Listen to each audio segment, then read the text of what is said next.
আসসালামু আলাইকুম ওয়ারহমতুল্লাহি তাআলা ওয়া বারাকাতুহু। দূরে এবং কাছে যে যেখান থেকে দেখছেন সবার প্রতি আমার আন্তরিক মোবারকবাদ। সম্মানিত মুসলমান দিনদর্দি বাবা ভাইয়েরা, মা বোনেরা, আজকে আমি আপনাদের সামনে আলোচনা করব খবিশ জিন বা বদ জিন, খারাপ জিন আপনার সাথে বাসা বেঁধেছে কিনা, আপনার সাথে থাকে কিনা, বা আপনার ঘরে আসা যাওয়া করে কিনা। আপনি কিভাবে বুঝবেন যে আপনার জিন আপনার সাথে বাসা বেঁধেছে, আপনার সাথে চলাফেরা করে, আপনার ঘরে আসা যাওয়া করে। আজকে আপনাদের সামনে কিছু লক্ষণ বলবো, যে লক্ষণগুলা যদি আপনার সাথে মিলে যায় তাহলে আপনি নিশ্চিত শিওর হয়ে যাবেন যে আপনার সাথে বদ জিন আসা যাওয়া রয়েছে, বা আপনার সাথে বদ জিন মিশে থাকে, বা আপনার উপর আসর করে। আমি বদ জিন আপনার চালানের মাধ্যমে প্রবেশ করতে পারে, আবার অপবিত্র থাকা কারণে প্রবেশ করতে পারে। ধরুন, স্বামী স্ত্রী মেলামেশা করার পর সে দীর্ঘক্ষণ অপবিত্র অবস্থায় থাকলো, গোসল করলো না, সেই সুযোগে বদ জিন আপনার শরীরে প্রবেশ করতে পারে। অথবা আপনার স্বপ্নদোষ হয়েছে কিন্তু আপনি তাড়াতাড়ি গোসল করলেন না, সেই সুযোগে বদ জিন আপনার শরীরের মধ্যে প্রবেশ করতে পারে, বাসা বাঁধতে পারে বা আসর করতে পারে। মাসিক পিরিয়ডের সময় মহিলাদের যেখানে সেখানে তারা অপবিত্র কাপড় ফেলে রাখে, বা অপবিত্র অন্য কোনো বস্তু ফেলে রাখে, তখন ওইখান থেকে জিনে আপনাকে আসর করতে পারে। অথবা আপনার ঘর অথবা বাড়ির আশেপাশ যদি অপবিত্র থাকে, অপবিত্র অবস্থায় থাকে, সেখান থেকেও ওইখানে যখন খারাপ জিন বসবাস করবে, যখন আপনি ওইখানে যাবেন, তো ওইখান থেকেও আপনার উপরে জিন আসর করতে পারে।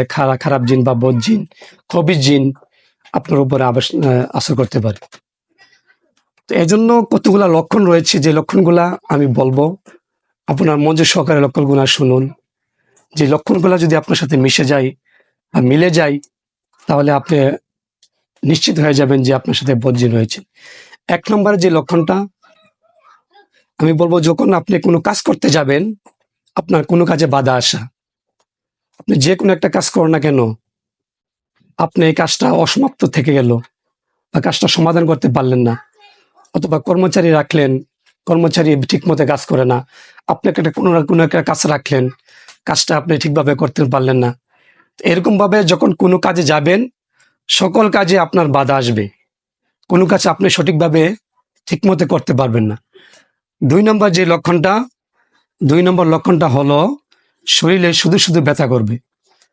শরীরের বিভিন্ন অংশে, হাতে হোক, পায়ে হোক, বা গিরায় হোক, যে কোনো জায়গাতে হোক, শরীরের বিভিন্ন অংশ শুধু শুধু ব্যথা করবে। শরীরের বিভিন্ন জায়গা শুধু শুধু ব্যথা করবে, কোনো কারণ ছাড়াই ব্যথা করবে।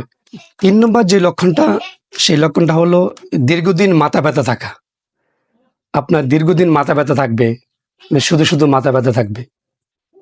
এটাও আপনার বদ জিন বা খারাপ জিন আপনার সাথে থাকার লক্ষণ। 4 নম্বর যে লক্ষণটা হলো, সেটা হলো খারাপ স্বপ্ন দেখা বা বাজে স্বপ্ন দেখা।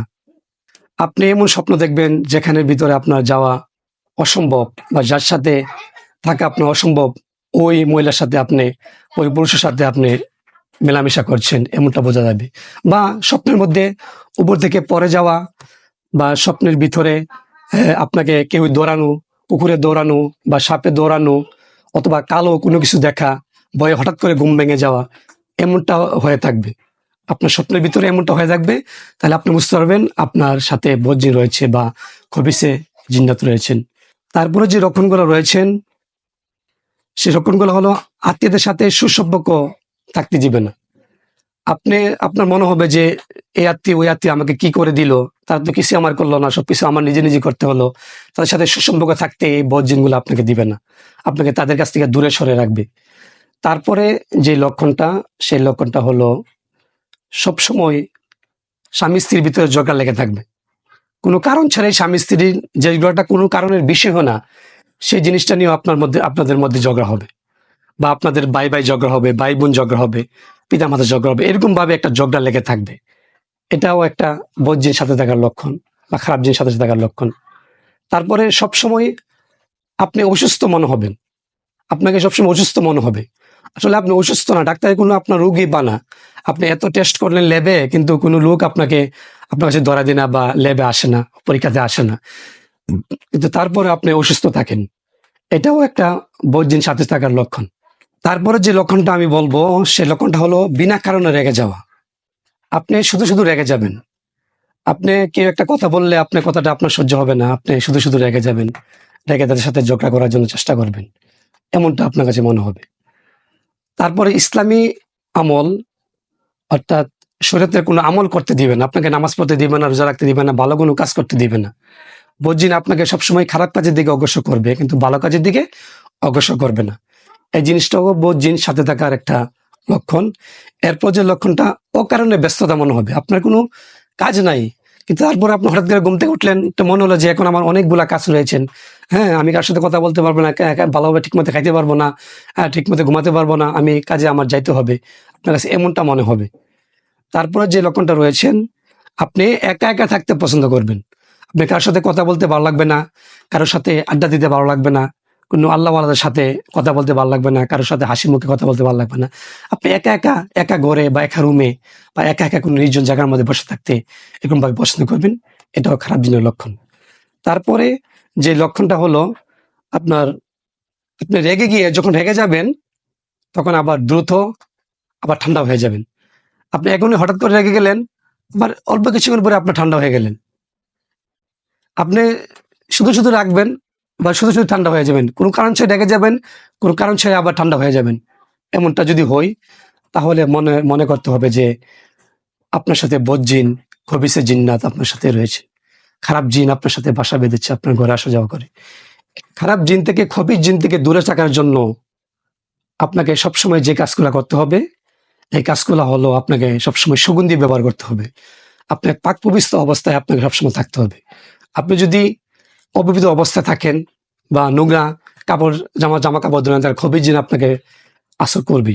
এজন্য আপনাকে সবসময় সুগন্ধি ব্যবহার করতে হবে। ঘরের ভিতরে বাহুর অথবা আপনাকে আগরবাতি জ্বালাতে হবে, আপনাকে ঘর পরিষ্কার রাখতে হবে, ঘরের আশেপাশ পরিষ্কার করে রাখতে হবে। আপনাকে এটাকে দূর করার জন্য আপনাকে শরিয়া রুখায়া, আপনি রুখার মাধ্যমে দূর করতে পারেন, অথবা রুখার মাধ্যমে যদি দূর করতে না পারেন, সূরা বাকারা আপনি প্রতিদিন জোরে জোরে তেলাওয়াত করবেন, তেলাওয়াত করার পরে পানিতে ফুঁক দিয়ে পানিটা আপনি খাবেন। তাহলে প্রতিদিন সূরা বাকারার বদৌলতে আল্লাহ পাক রব্বুল আলামিন আপনাকে খবিস জিন থেকে মুক্ত রাখবেন। এরপরে সকাল সন্ধ্যা আপনি শরীর বন্ধ রাখবেন। সকালে ফজরের পরে একবার, সন্ধ্যায় মাগরিবের পরে একবার আপনি আপনার শরীরটা বন্ধ রাখবেন। বন্ধ রাখার জন্য আপনার আয়াতুল কুরসি একবার, 4 কুল 4 বার, অর্থাৎ কুল ইয়া আইয়ুহাল কাফিরুন, কুল হুয়াল্লাহু আহাদ, কুল আউযু বিরাব্বিল ফালাক, কুল আউযু বিন নাস, এই 4টা সূরা পাঠ করে আপনি শরীরের মধ্যে ফু দিবেন, অথবা হাতের তালুতে ফু দিয়ে আপনার সারা শরীর মেসেজ করে দিবেন। তাহলে আপনার শরীর বন্ধ থাকবে, আপনার উপরে কোনো রকমের এই খবিস জিন আসর করতে পারবে না, অন্যান্য জিন অথবা চালান অথবা জাদুটনা আপনাকে আসর করতে পারবে না। আমি যে লক্ষণগুলো বলেছি, যে লক্ষণগুলো আপনার সাথে মিলে যায়, তাহলে আপনি ভালো একজন আল্লাহওয়ালার কাছে, ভালো একজন, অর্থাৎ আমরা যাকে কবিরাজ বলি, ভালো একজন আল্লাহওয়ালা কবিরাজের কাছে যাবেন। তারা শরীরের রুকাহের মাধ্যমে অথবা কোরআনের কোনো আয়াতের মাধ্যমে জারফু করে আপনাকে, অথবা তাবিজাতের মাধ্যমে আপনাকে খবিস জিন থেকে মুক্ত করবেন। আর যদি নিজে নিজে পারেন, তাহলে নিজে নিজে পড়তে পারেন। আল্লাহ পাক রব্বুল আলামিন যেন আমাদেরকে, আপনাদেরকে সবাইকে খবিস জিন থেকে দূরে রাখে। সবাই বলি আমিন। ওমা আলাইনা ইল্লাল বালাগ। আসসালামু আলাইকুম ওয়া রাহমাতুল্লাহি তাআলা ওয়া বারাকাতুহু।